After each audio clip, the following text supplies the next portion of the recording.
बिस्मिल्लाहिर्रहमानिर्रहीम। मैं third international scholars fairs research museum 2024 के प्लेटफॉर्म से आप तमाम रिसर्च स्कॉलर्स को खुशामदीद कहती हूँ। हमारे लिए बड़े फ़ख्र और खुशी की बात है कि हम आज इस प्लेटफॉर्म से एक अहम मौजू पर कॉन्फ्रेंस मुनक़िद करवाने जा रहे हैं।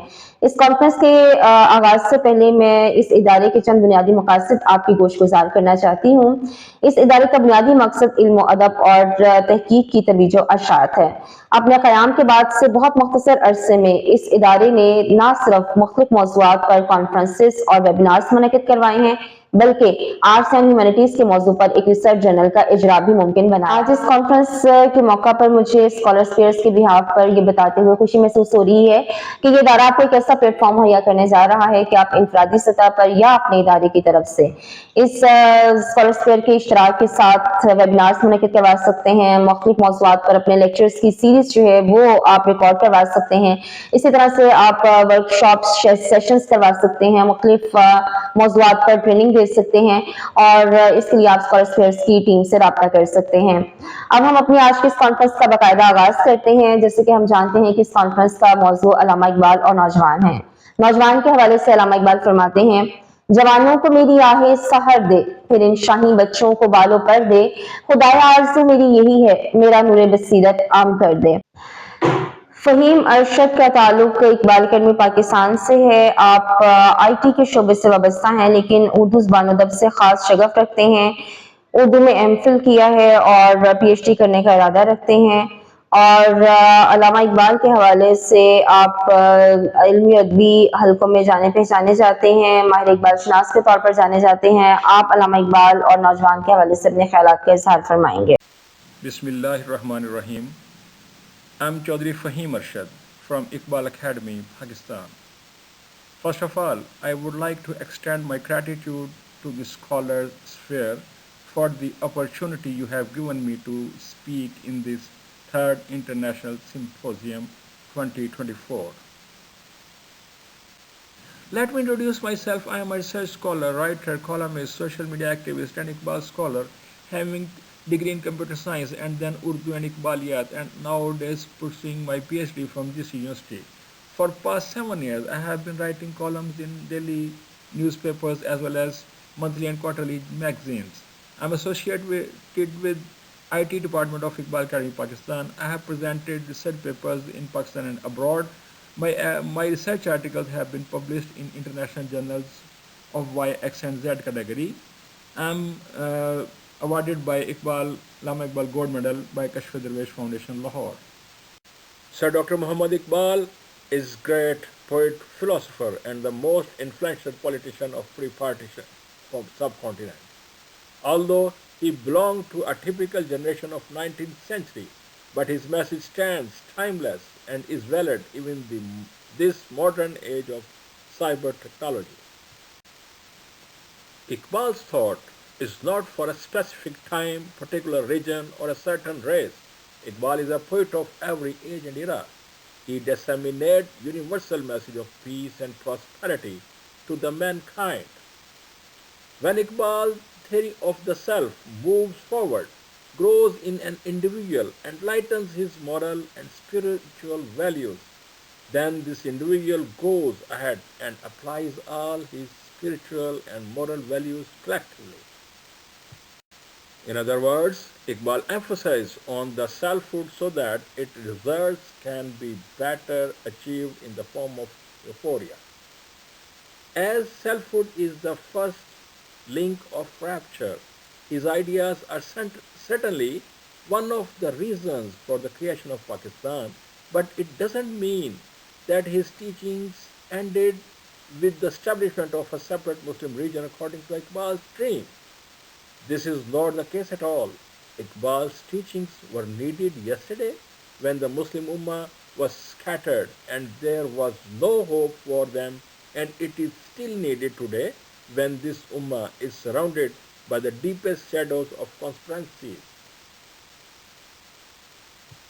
Now I will try to explain the generation theories. There are two theories about social generations in the world. First is Strauss-Huey generation theory, which is devised by William Strauss and Neil Huey. Second is the theory posed by Carl Menahem in his 1928 essay.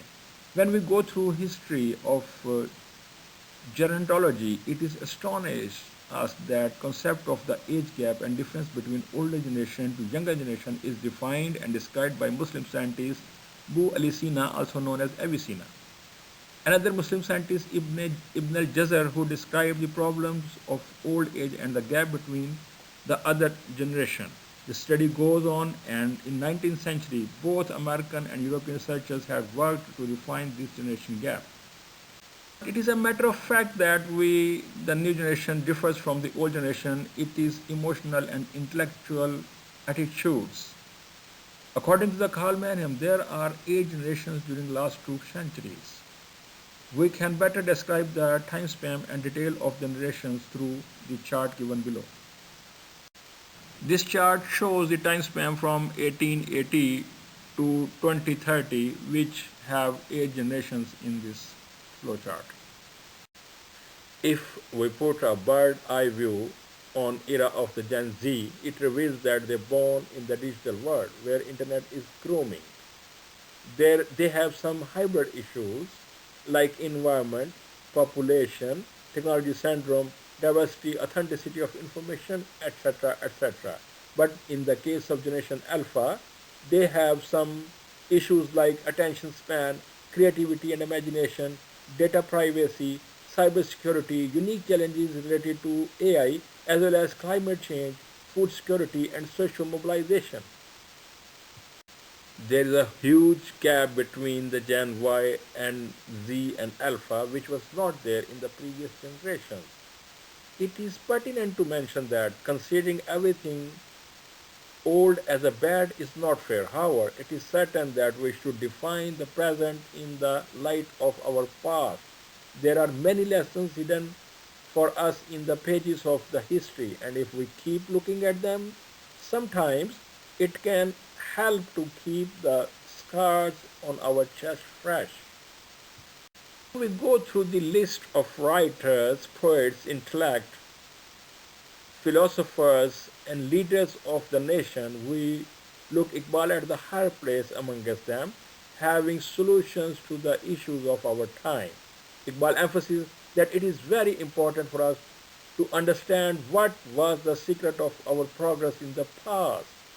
कभी ए नौजवान मुस्लिम तदब्बुर भी किया तूने, वो क्या कर दूं था तू जिसका है एक टूटा हुआ तारा.